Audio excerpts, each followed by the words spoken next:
Thank you for tuning into Growth Island again.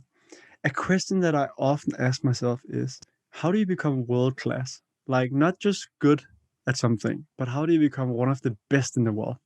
And then one of my big hobbies is surfing, kite surfing. Like, kite surfing is one of the things that get me the happiest and kind of makes me joyful in jumping around.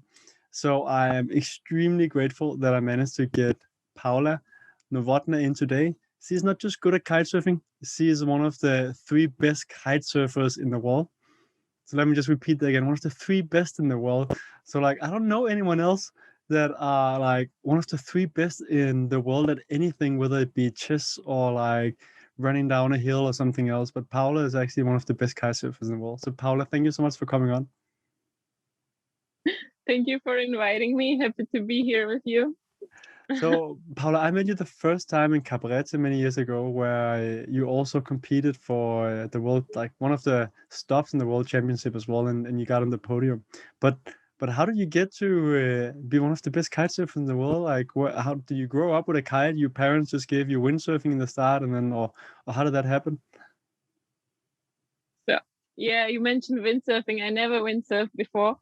And why I got into kite surfing because my family was kite surfing. My parents taught me how to kite surf. So when I was like 10, they were kiting already, but they didn't want to teach me because I was too little and too light, and they were too scared of me. And when I got, I think I was 14 years old. So it's exactly 14 years ago. So I've been kiting half of my life. They taught me. It was first my dad who was teaching me, and then my mom finished because it took also some time because they always put me in light wind and choppy waters, and like I was struggling, to be honest. But when I got upwind, I was so stoked, and I didn't want to leave the water, and that's how I started kiting. That's fantastic. Where did you And grow up? Did you grow out to like a spot where you go kiting often, or was it like on vacations, or how was that? so I come from the Czech Republic, which has no seaside. It's in the middle of Europe, and I was very lucky, and I'm very grateful for that. That my parents were able to take me out from school on holidays. So we would spend summer holidays in Greece, and then like winter holidays, I was snowboarding still, but like autumn holidays, 1 or 2 weeks, we were going to France, or we were going to Italy, or like close by places in Europe where we could kite. And that was when I was a teenager, and I was also doing a lot of other sports at home, like gymnastics. I was doing athletics, swimming. And when I was like 16, 17, I was like also wanting to kite at the weekend. So we were going for like short trip to Italy in the lakes, or to Poland, or to German seaside. And all I wanted to do is kite. So I was like giving away all the other hobbies, and all I wanted to do is just kite. And then I went to my first competition, and I was actually very disappointed because I thought I'm gonna win, and I didn't. I was like one of the last because competition was completely different than like what I thought that it is. And then I graduated my high school, and I started studying online university, but I started traveling around the world by my own without my parents. And I went to Cape Town to train for like 3 months. And then after that, I started my world tour when I was 19, my first Fantastic. world tour. That's that's when I actually got few podiums, and that's when I got sponsored by few sponsors internationally and became independent financially from my family, so I could actually pay my bills and travel the world on my own. That's fantastic. That must have been such of a Yeah. journey. So when I follow you also on Instagram and so Yeah. on, it seems like you're just traveling around the world, competing in different competitions, Mhm. kiting, shooting videos, and so on. It's a little bit more about like how does your day look like?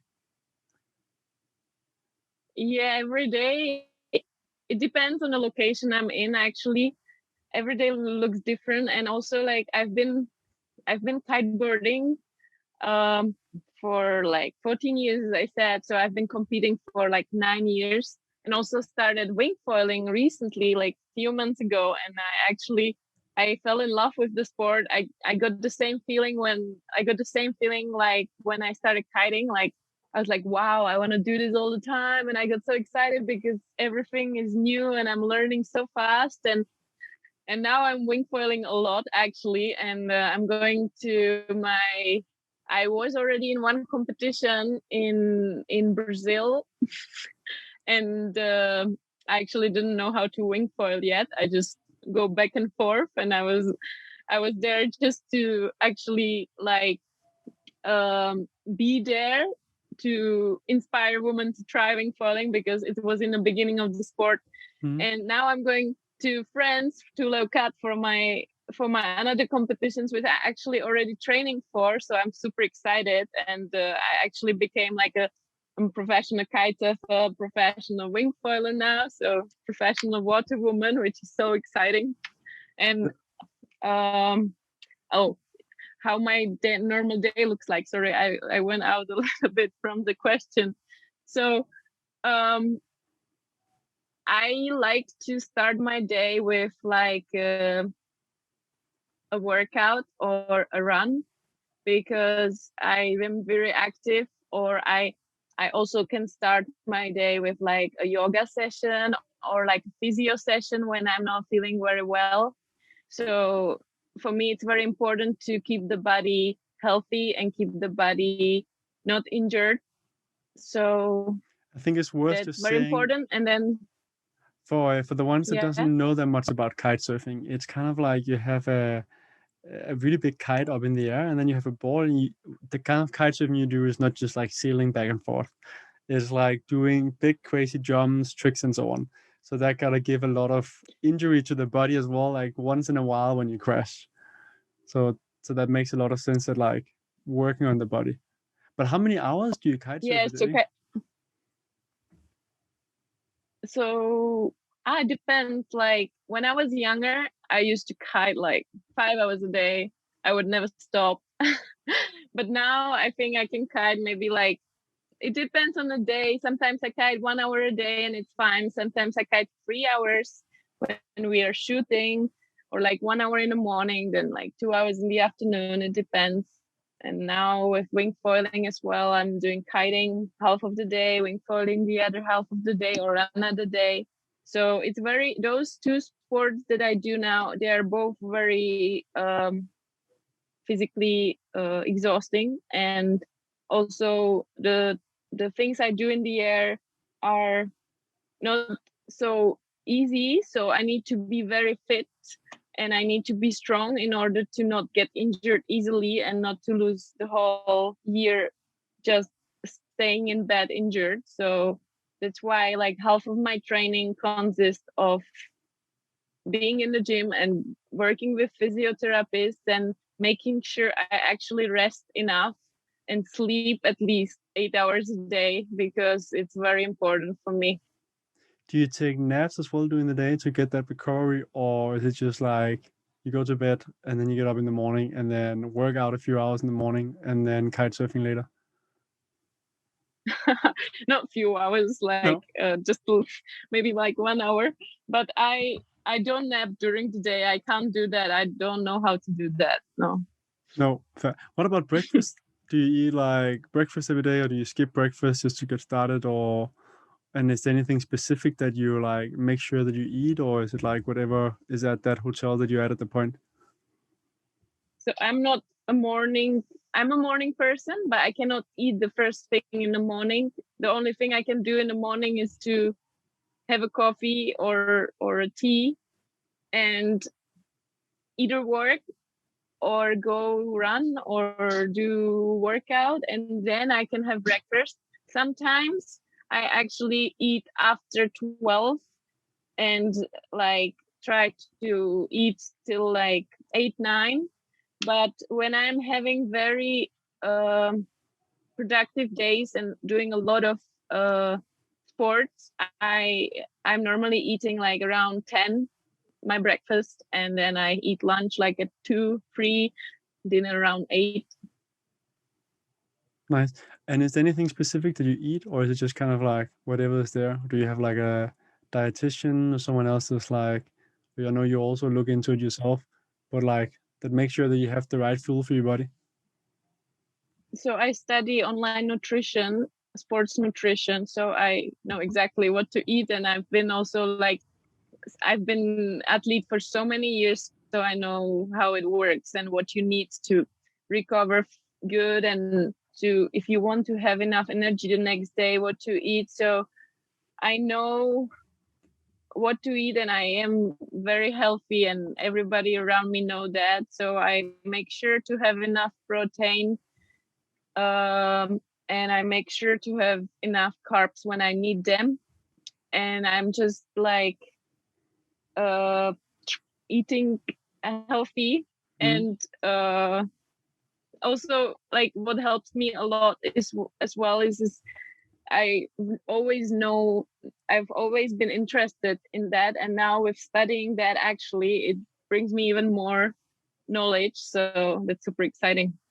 That makes a lot of sense. Have you ever done any blood work, like blood tests to know like what kind of vitamins and minerals oil to like supplement or so, or you kind of feel it fine on the body? Mm, I did some blood tests to just find out if I'm allergic to something, because Yeah. I had some, I'm allergic to, I'm not allergic, but I'm intolerant to lactose and gluten, so I cannot eat that so much. But I haven't really been testing that. No? But no. Fair. So Maybe I should. So some people do it, but not necessary. But I did it. I do it like every 6 months or so. So I take a lot of supplements as well, apart from eating a nutritious diet. And I was having a phase where I didn't eat that much meat, and it showed in my blood test that I wasn't getting enough B12. So then I simply just started supplementing B12. Made it super simple. Wanted to move to more of like a vegetarian diet. It's a process for me to get there. I still get a lot of chicken and fish and so on. So that's simply just a way to help with that. What do you do? Like, so you're living Yeah, off? for me, Yeah. no, I just said it like I would really love to eat like plant-based and vegan, but as traveling is, it's not very easy to like always in different kind of cultures and locations to find the right nutrition you want to eat. So when I can get it, I want it, but when I cannot get it, I'm eating fish, I'm eating chicken, I'm eating eggs, but it's not No. it's always balanced. And it is really hard when you're traveling because you don't Yes. always have access to what you want to eat. I'm quite curious, like, do you have any routines or anything you do when you have to go to a tournament? I know some athletes, they visualize before they go, or they meditate, or they make sure they have a massage in the morning, or do you have any kind of routines or habits or whatever that you do before the big tournaments? Yeah, for sure. I have routines, and to be honest, I haven't really been. I only had one competition or two competition last year Yeah. because of Corona, and you kind of forget everything. And I'm gonna have some competition this year, but I really need to be well rested for the competition. And I normally have a mental coach that I work few days before the competitions. We call, we talk it through, and I visualize all my tricks that I want to do. And I actually do that also before my heat. And if I make a mistake, I always go back to where we were with my mental coach, not to be stressed, because when I was younger, I was being stressed too much from crashing, or also from my competitors. I was just not really focusing on my performance, but I was just focusing on my wins, that I really wanted to win. And I was focusing more on my uh, competitors next to Yeah. me than on myself. So I learned a lot over the few years that I've been competing, and I've got routines before the competitions that make me really focused and to be right there where I need to be. Fantastic. So how does that work? You do the visualizations. How long do you actually visualize? Is it like 2 minutes, or do you spend like a good half an hour of like visualizing all the stuff? Like if you walk me through, like I know it's been a while, but like a tournament a year and a half ago, how would your morning look like? And then throughout to the So competition. it doesn't take very long, because when I actually am in my heat, it doesn't take very long because I need to do 7 tricks in my heat, which 4 counts. So I actually need to visualize the trick itself, how to do it, what to do to actually land it, and where to have the kite position, how fast to go, if there is chop, what to do, if I get a gust, what to do. So it takes maybe like 10-15 minutes to go through my heat. But if sometimes I also work with my mental coach on Visualization. sorry, yeah. If I make a mistake, if I crash, I go back and I trying to forget or trying to think on my performance, not on my crash that I just crashed. So we work on that always before my competition. Nice. What are other exercises you do with the mental coach? That sounds really interesting. Well, she's very talented. Her name is Katka Salandova, and she's been helping me for the past maybe 2-3 years. And she's also been helping me not just with competitions, but also when I broke up with my boyfriend, or when I had not really easy life, or when I had a problem or something. And I really see that it helps me so much. And I really like the sessions actually, because I feel much better after. And sometimes I do it myself when I feel I need it. That sounds. I think everyone could need a coach. What they call a mental Yeah, I think trainer, it's very whatever. important. Because life is hitting, and I think at least that's where I see what top performers, and then you being one of the very best in the world, not just a top performer, but like world class, is the people that get to that is the one that go through hard stuff and that manage to rise up again, whether it's an injury, whether it's a personal event or something else, because life will hit at some point. So it's very much being that resilient, being able to get up again. Yeah, for sure. Injuries are also one of the things that is very hard to go through and to also overcome in your head, because that's been part of my life as well. I've been injured a few times and it's been hard, but I've always it always made me stronger. Actually, I never regret of getting injured, because I learned so much. How do you get up after injury? And also, like, I can imagine the way you get injured is not like someone just like they go lift a bit of weight. You do like powerful stuff where you actually also get hurt when you get an injury. Like how do you recover from that and like get up and be at the top of your game again if you're out for several months or something else? Yeah,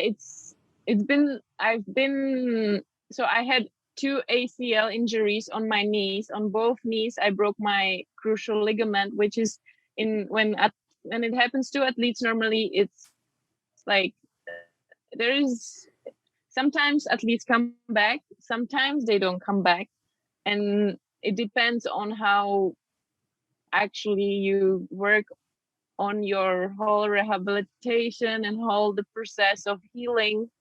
And it happened to me when I was 18, so I did the surgery and I was in the high school graduating. So it was very easy for me because I could actually finish my school and focus on training. And then I got back and I was very young, so that was quite easy. But then 3 years after that, I broke the same thing in the second knee, which when I actually found out, I thought my world is gonna stop, because I was 21. I was placed I think I was third in the world at that time as well. And I was like, I get goosebumps when I talk about it, because I couldn't I had the whole half or 1 year planned, like all the plans. I was so excited because I was like finally reaching my goal of becoming a professional kitesurfer, traveling the world. And then this thing happens, and I can see 6 months of at least 6 months of recovery in front of me. And yeah, I got home. I went to surgery in 1 week, and actually who helped me the most was my dad, because he went through a lot of challenges himself, as he is an entrepreneur, and I was just a little kid not knowing what to do and thinking my life is over. But he helped me to go through mentally, and I actually got way stronger. I worked so hard with physiotherapists, but also like myself in the gym, and I became a stronger athlete. I came back next summer to compete, and I was like surprised how strong I am compared to my competitors that have been kiting their entire time. It was just like, I was like, wow, I'm so stoked and happy. And then I actually realized how important it is to be not just kiting, just also be very physically fit in the gym, because we as females are normally not as strong as men. So we, to be good, to not get injured, we need to work on that too. Yeah. That makes a lot of sense. I think with most sports as well, there's all the training around it. That's not necessarily like playing football or surfing or kite surfing. That make sure that you can do the sports as good as possible. What else do you think makes the difference between you and some of the other people that didn't get as far as you? So you're speaking to one thing is actually doing the physical training and not just kiting. Anything else do you think kind of got you to where you are today? Um, I just really like what I do. I really enjoy kiting, and I really enjoy traveling around the world, and I enjoy meeting new people, and like uh getting opportunities from meeting new people and finding opportunities on the way. And what I like also is to share what I do and inspire others in having a life that actually can have, and you just need to work for it. And if you work hard enough, you can do what you want. It's just how you make it yourself. And what I've experienced in my life is that sometimes it's not easy, and sometimes it's not comfortable, and it's you need to go out of your comfort zone very often, and it's challenging, but when you actually do it, it's so worth it, because it's just so nice to live this life and be able to do what you like and what you always wanted to do. I fully agree. I think the whole getting out of your comfort zone is so essential that we also get used to like different pressure. Where if we never get out of our comfort zone, we don't get that pushback. So when something hard happens, it's a much bigger shock as well. So what's one of the last Yeah. times that you had to get out of your comfort zone? Was it a big trick where you were like, oh shit, I don't know what's gonna happen, whether I can land this or not? Like I gotta be honest, I'm a bit scared about doing bigger tricks when it comes to kiting. Some people would call me chicken, but it really hurts when you crash and you have full speed. Yeah, well, like learning tricks is actually a perfect example of getting out of your comfort zone, because like it's very nice to just go for a session and do what you can do, but I really enjoy having adrenaline in my veins, and like going into big waves. Kiting is something insane, like coming out and smiling for a week after because it was so sick, or actually throwing that trick that I always wanted to try and then landing it is also a big reward.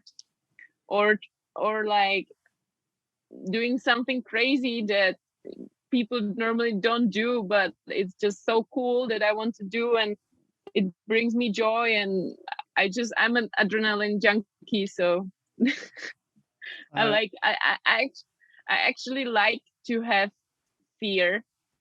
I enjoy challenge. It's a challenge that I enjoy, but it's for most people it's just a bit difficult to get to do that, but if you do that, the reward is much better. So what would you tell someone like me that's a bit afraid of trying the new trick because I know I might get injured for a week or 2 weeks? The key is just, it's like everything else in business or in like what you do or what other people do. You just need to look on how to do it. If I'm learning how to edit videos, I'll search on YouTube how to edit a video, a 360 video. And when I go out, I just ask my friends how to do it, what not to do to actually like get like crash really bad. And in kiting, I am a writer for duathlon, and I don't want to promote anything here, but what is really cool is that we have an app, and you can just watch videos and learn on it. It's also online, is how to do any tricks, and it just helps a lot to also visualize those tricks before you go to the session, or ask people that are better to actually uh, uh, help you. But not to, you cannot have fear, you just have to go for it. Yeah, I actually did follow some of the duathlon videos on YouTube to see for like simpler things. So the app, does that have more material than the YouTube channel in regards to tricks and so on? I think the Duathlon Academy, I think all the videos that are in the app are also on YouTube. All right. I'm not really sure now, but I think they are. But the duathlon, like, I mean, the app is very easy because you can just look at it on the beach and go to the water. I do it as well with, because they have more disciplines like foiling, like strapless, and my discipline is freestyle, so I don't need to watch that. But the other discipline I also watch, and it helps me a lot actually to watch it and then go to the water and then come back, watch it again, go again, and do it. I think that's beautiful. That's what you just explained there. I also work at this camp called Camp 2 North, which is personal development camp for 14 to 19-year-olds. And one of the things that you learn there is the process of how do you learn anything, which is what you just described, is finding a mentor or someone else that you can learn from. It's trying like small steps that you actually tested out, as you just said as well, getting out there, and then it's doing it again and again. So start small, test it out, get help from someone else, and then keep going at it. That's how you learn more things. That sounds like that's the same process you're doing. For sure. But I'll definitely have to check out more videos from the duathlon, so I can start making a bit more tricks with the kiting. And freestyle, for the ones that doesn't know that, what is freestyle kiting? So freestyle kiting and kiteboarding is, there's two disciplines. There is a freestyle wake style, which we have like a board with boots, and it's very similar to wakeboarding as well. So we do like very powered tricks, like maybe like 2-3 meters maximum above the water, and the kite is quite low, and we pass the bar, which are the lines connected to the kite behind our back normally, and that's called handle pass. And then we do rotations around that, so there is like a lot of action going on in the air, and sometimes it's very difficult to even follow it for somebody who doesn't do it. And then another discipline is big air, which you just go high and you just do like board off, you take off your board, you flip it around, or you do like triple back rolls, or you do a massive kite loop, which is like you take your kite up and you just go down with the kite, and it pulls you front, and it's more extreme. I think for me, my point is more extreme because there is a higher risk, but it's just super cool as well because there's even more adrenaline. So tell me again, so I love kite surfing, and I think anyone that tried to kite surf or surf knows what that stoke is, or like that feeling of kite surfing. But why is it, in your words, that kite surfing is so amazing? I think I like to kite because I like the wind. and I like the sun, and I like the ocean, and I like to do sports, and just the whole thing together makes it awesome. And that actually kite surfing is not like a sport uh, like that I'm going to do because I want to do a sport. It's just something I do every day, and it's kind of my lifestyle. And for many people that are kite surfing is more, it turns to be their lifestyle as well. So wherever they go, they take their kites, and you meet new people around, and they share the same passion. And that's what I like the most about it, I think. I really like the community as well. People are very helpful and very sweet. And then it's for me is that like the feeling when I jump, it's just like out of that world. That like a little bit of adrenaline. You're like woo, flying up, and you're like, especially when it's still at my level, Yeah. like not fully sure if I know you have a lot more control of it. Or like the feeling of a wave, getting on a wave is just like it's undescribable. Like once you just like go down that wave, and that feeling in your entire body is just absolutely magical. Like it's really hard to put words on. It's something you Yeah. really have to try. Yeah, for sure. It's amazing. And I know that I don't normally teach, but when I teach someone, it's my close friend. And when I see their excitement of like going first few meters or doing the first jump, it's just priceless. It is. It really is. So, Paula, you live around the world. Do you have like a home base, or are you just constantly in a suitcase going to a new paradise, or how does that look being a professional kite surfer? Yeah, my home is always in Czech Republic. I love Czech Republic, and I'm proud where I come from, but now I'm not there that often. Like I sometimes spend maybe 4 months a year. I like to be home because I rest from all the sports, all the water sports, and I I balance my body. I do physiotherapy. I do my trainings like to get stronger. And but now at this time during Corona, I am not home because we have lockdowns, and I've just been escaping being home for since March last year. But I go home, I change my bags, and I leave again. But I uh, I'm not home so often now. No, you're in Egypt now, and I met you 2 months ago in Fuerteventura in Spain, and I'm in Cabarete now. And you might be coming here in a month or two time, right? In a month, yeah. Yeah, nice. So, what's the best place you've been of all these paradise places? Oof. There's been, I don't know. I have so many favorite spots that I actually don't know which is my favorite, because now in my head is just like, oh my god, I have to say this and this and this and this. I really like Caribbean because it's warm, and because it's like very quiet and it's so peaceful, and I really like it when it's just peaceful. You can enjoy yourself and be with your close ones. I like the Union Island in the Grenadines, where I spent my quarantine for a month last year, and I fell in love with that place. I also like Mauritius, which is perfect place for kiteboarding and also for wing foiling, which I haven't done there because there's beautiful waves, and the island is just beautiful.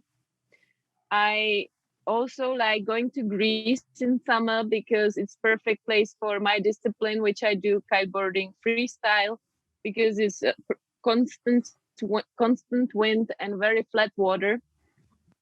Where in Greece do you I go? I also I Zakynthos go or to it's I normally go to Drepano.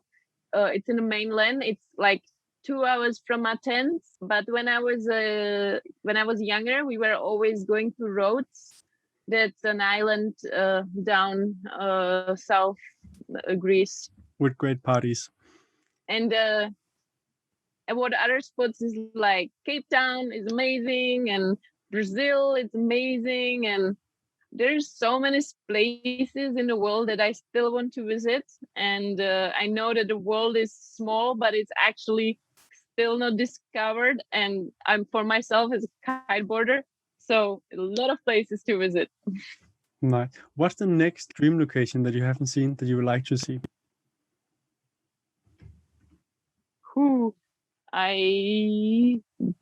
I want to go to Nice. Tahiti. Nice. I look forward to see some videos when you make it there.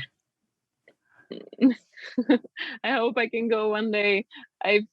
There's I always want to be everywhere, so it's hard choice to choose. Actually, I can choose where I want to be if I don't have competition. So I always choose the right spot in the path. So I hope it's gonna continue like that. It definitely seems like a good life. What's an advice, Paula, you would have if you were to give yourself an advice 5 years ago? So with what you know today, and you were meeting Paula 5 years younger, what would you tell yourself then? A life Yeah, advice. I think I've been always, as I'm an athlete, a professional athlete, I've always been very focused on being having the right nutrition, getting enough rest, training enough.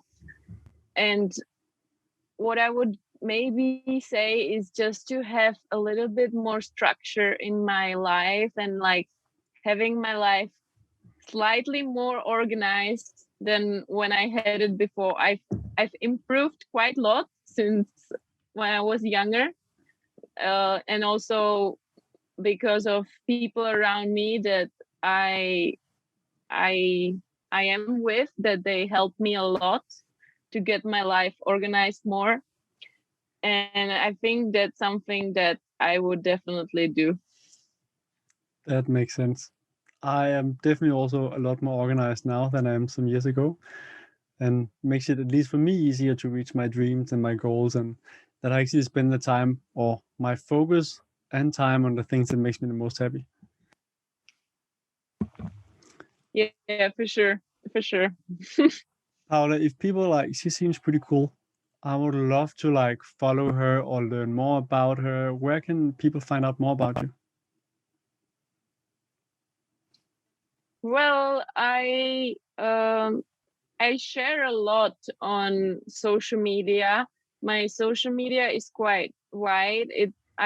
There's a lot of people from water sports and from action sports following me, and I'm actually growing it and trying to grow it as much as I can on Instagram, Facebook a little bit as well. Now TikTok, Hmm?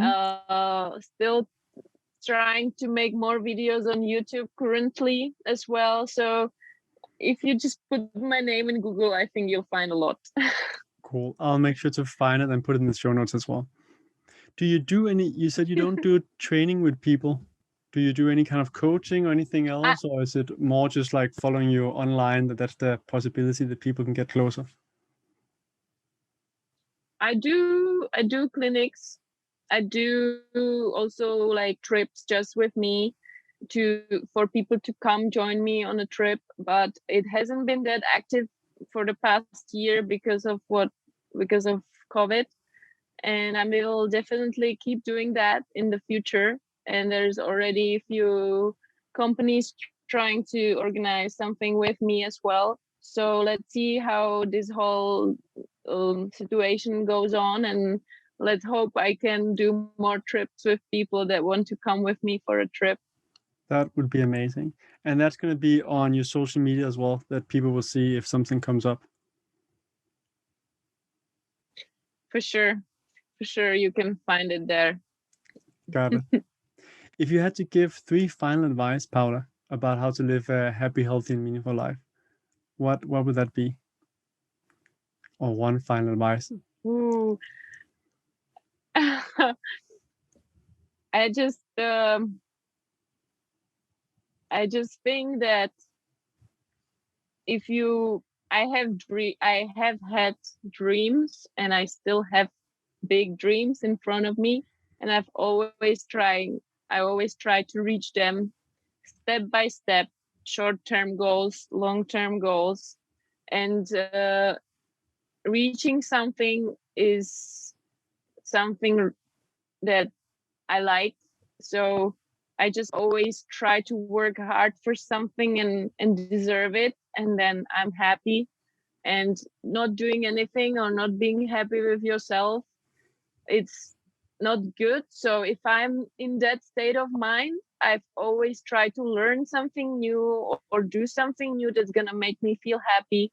And if I'm not feeling happy at that moment, I think why it is, and I'm trying to get out of it and always stay positive, because um we only live once.